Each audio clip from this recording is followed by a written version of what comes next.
My primary concern as far as any political candidate is whether they follow the Constitution. That's it, bottom line. Now, I can read the Constitution and I can tell whether a particular bill is constitutional, or whether they have the constitutional authority to vote for something like that. And we're talking about Social Security. Prime example, Congress does not have any authority whatsoever for Social Security to require us. What we're talking about so far is trying to fix Social Security. There is no fixing Social Security. We can come up with all kinds of different scenarios as far as fixing it and doing this kind of thing and that kind of thing.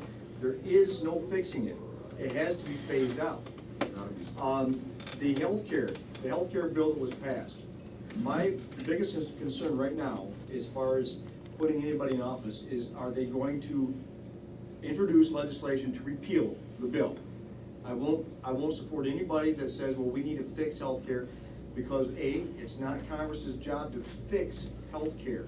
It's not Congress's job to introduce a bill to fix anything. It needs to be repealed. Same thing with the stimulus. If Republicans were to take over, really, I mean, it doesn't really require Republicans, Democrats can do it as well. It needs to be repealed.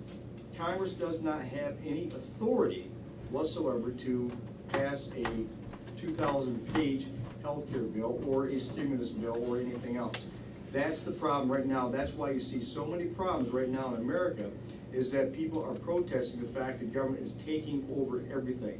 The country is moving from a socialist country, basically, because before Barack Obama was president, it was basically a socialist country, into a total dedication socialist/communist country.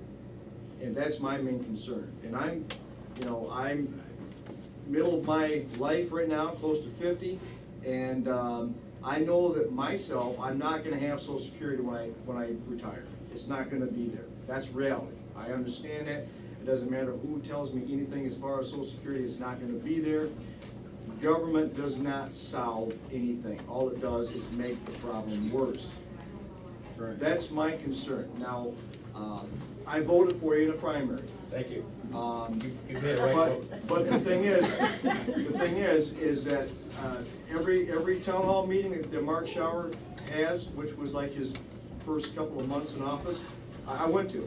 Everywhere that he goes, I will be in attendance of those meetings because I want to be heard as far as my concerns. There are He doesn't fewer have of those. any. Yeah, there are He fewer doesn't of have those. any. But the thing is I want to support you or any other candidate that's willing to uphold the Constitution.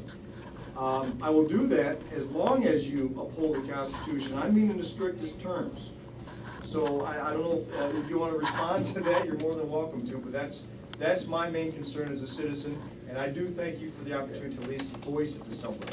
How much do you know about my record? Well, I know, I do know that you voted for farm subsidies, which I opposed. I don't think Congress has any authority whatsoever under the Constitution to support or give public funds to any sector.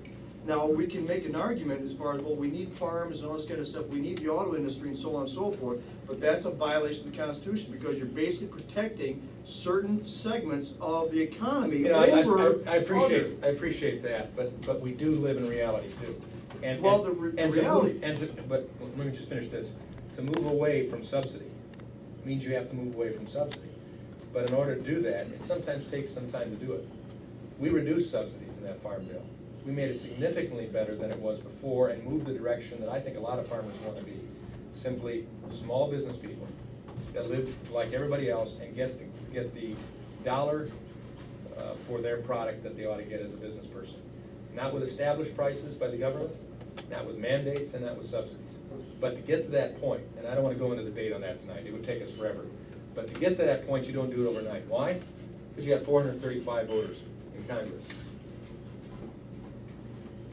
And it takes a while to change that. Now, I've made a commitment. I've signed a contract, a pledge, to push to repeal and replace the health care bill. That begins by not funding it. Repeal and replace? Repeal and replace the health care bill. So you want to replace it with something else? You bet I do. Well, there's Congress does not have the authority to replace it with anything. No, but you don't know what I've said to replace it with. It doesn't matter. No, it does matter. Okay, tell me. Let me tell you what you replace it with. You replace it with a patient-centered, private sector approach that says, we will expand health savings accounts. Who will? we, as the government, will expand health savings That accounts. again is a violation of the Constitution. There's no violation to say, Sure is. we will give you tax benefits for taking care of yourself. Again, you're getting into a violation. No, it's your money. No, that's right, but. It's your here's- money. Here's what I'm Yeah. saying is, in order for us to have the power to do that with our own money, we don't need legislation from the government, we just need government to leave it alone. That's That's it. kind of what they're doing, they're not gonna tax it. Well, he's talking about tax credits, he's talking about tax credits. We're saying you set up a health savings account, and we'll give you a benefit by not taking the taxes from you. Secondly, we will establish legislation that encourages and allows for the first time association health plans. So small businesses can join together in economy of scale, and they can offer health savings account, or they can offer benefits to their employees that reduce costs because they can buy together as a cooperative. Even across state lines. Well, the thing- And a bill that would allow, again, we're talking about doing away with government disincentives for doing what you can and should do for yourself.